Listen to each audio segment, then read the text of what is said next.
Chegou a hora do debate por aqui. Hoje contamos com a presença da jornalista e ex-senadora Ana Amélia Lemos e o comentarista José Eduardo Cardoso.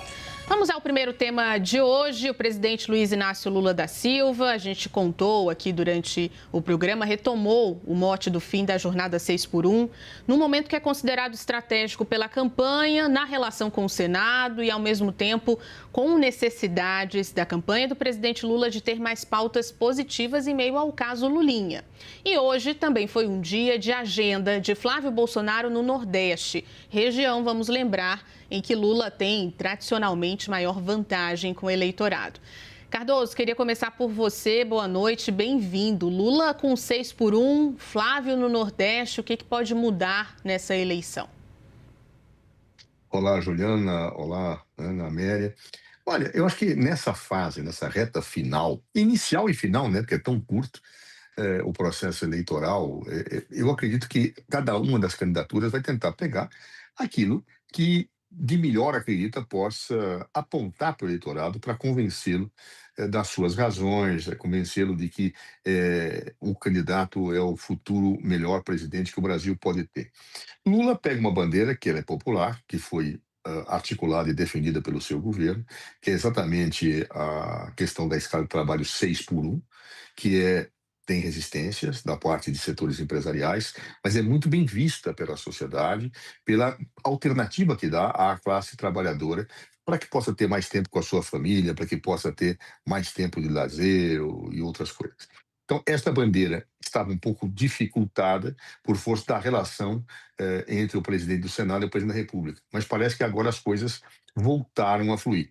E Lula, então, retoma essa bandeira, e a minha impressão é que ele não a retomaria se não tivesse, no fundo do túnel, visto a possibilidade da sua aprovação, ainda num tempo rápido, né? O Lula é uma pessoa muito perspicaz na política, e acho que tem isso em mente, a possibilidade de aprovar uma bandeira que tem extrema popularidade na sociedade. Por outro lado, o Flávio Bolsonaro busca exatamente tentar atacar um dos problemas graves que o clã Bolsonaro, seu pai, ele, sempre tem, que é o Nordeste. Ou seja, o Nordeste tem um forte enraizamento da simpatia pelo presidente Lula por força de tudo aquilo que foi feito ao longo dos seus mandatos. Agora já são 3 mandatos e ele é visto com uma grande percepção de esperança, cada vez sempre crescente, no Nordeste. Então, Flávio Bolsonaro tenta investir no Nordeste, que acredita ele pode ser a maneira que ele tem de reverter um quadro eventualmente adverso naquela região, e Lula investe naquilo que é melhor para si. Impossível dizer, Luciano, o que vai dar dessa disputa, o que vai acontecer. A grande verdade é que a eleição está dada e cada um vai buscar construir o que é de melhor para ter votos no resultado final. Ana Amélia Lemos, bem-vinda, boa noite. Queremos te ouvir também sobre essas duas estratégias. Lula com 6x1, Flávio viajando pelo Nordeste. O que cada uma dessas estratégias pode mudar na eleição? Boa noite, Juliana, Zé Eduardo, boa noite aos nossos telespectadores. Olha, a campanha aceita tudo e não se discute o custo que vai ter uma ferrovia nova no Nordeste ou que vai ter a jornada 6x1. Em nome da eleição, vale tudo. E aí, por incrível que pareça, nem as questões ideológicas prevalecem. O que interessa é o voto do eleitor. Tanto que, na votação na Câmara, a direita acabou votando com o governo, com o PT, na jornada 6x1. Agora, a decisão está na mão do Senado e está dependendo do presidente Davi Alcolumbre, que retomou exatamente, como foi lembrado pelo Zé Eduardo, uma relação que estava comprometida politicamente falando, institucionalmente falando, com o presidente Lula. Então, teve dificuldade em algumas pautas de interesse. Só que você colocar em votação na véspera da eleição, nós estamos entrando em setembro, para votar essa matéria, que vai ser a eleição em outubro, ela não vai ter outra saída, porque o apelo eleitoral é muito grande. Não sei se o apelo eleitoral de uma ferrovia no Nordeste vai render ao Flávio os votos que ele imagina ter naquela região onde o Lula sempre teve um favoritismo maior.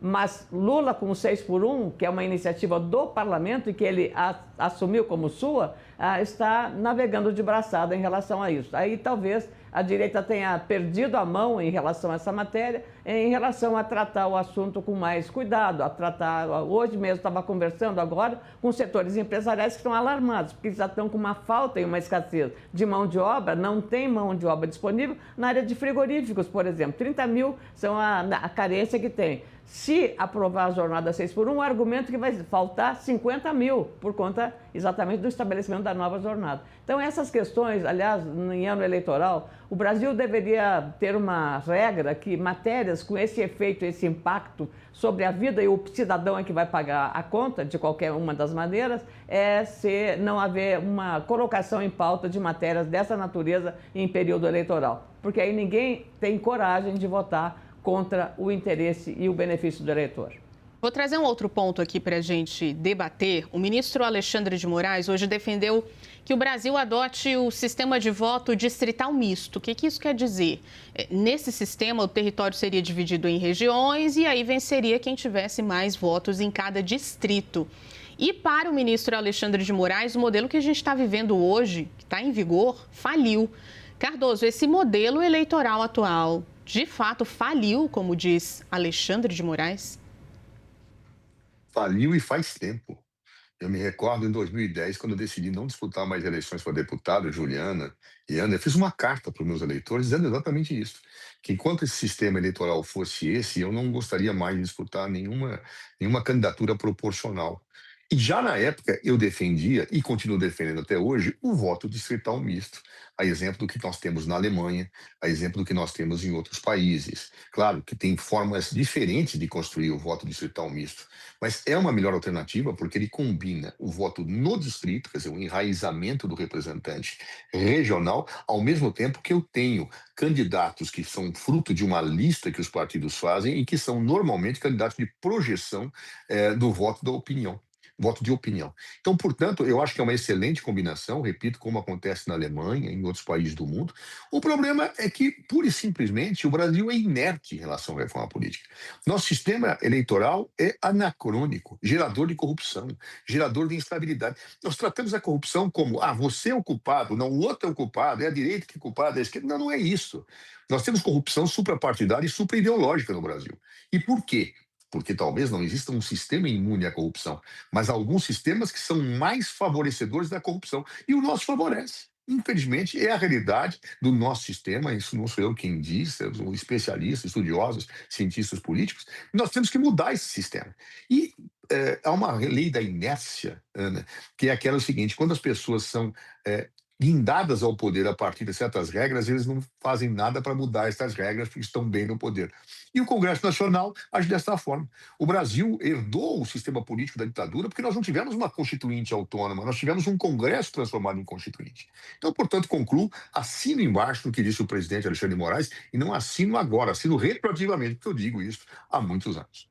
Bom, aqui a gente tem aqui dois debatedores que já fizeram parte do Congresso. Ana Amélia Lemos, esse modelo eleitoral do Brasil faliu mesmo, como diz Alexandre de Moraes? Sem dúvida, e mais ainda agravado pelo excesso da exorbitância de poder com emendas parlamentares a serviço do interesse eleitoral. Essa é uma outra distorção grave do sistema eleitoral brasileiro. Mas eu não sou a favor da lei da mordaça, como um antecessor do ministro José Eduardo, que ocupou o ministério, defendia, que os ministros, os juízes, os magistrados, se manifestassem nos autos, dos autos. Então, isso a gente sabe o que quer dizer. Na linguagem jurídica, o ministro já entendeu bem a mensagem. Falar nos autos significa se limitar àquilo. Então, essa é uma decisão que cabe ao Congresso Nacional.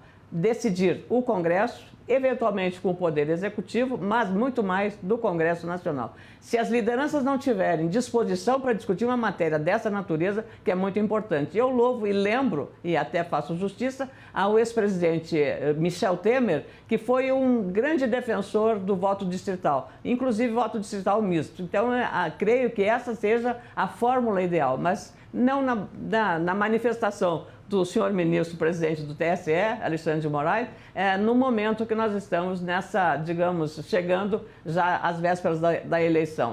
Haverá um tempo para discutir essa matéria E, claro, temos muitos problemas, como a insegurança jurídica, não só na área político-eleitoral, mas também em outros setores, que é a grande reclamação e a grande carência do nosso país. Então, é preciso também não apenas mudar o sistema eleitoral, mas também mudar o sistema que nós estamos vivendo do ponto de vista jurídico, minha cara Juliana.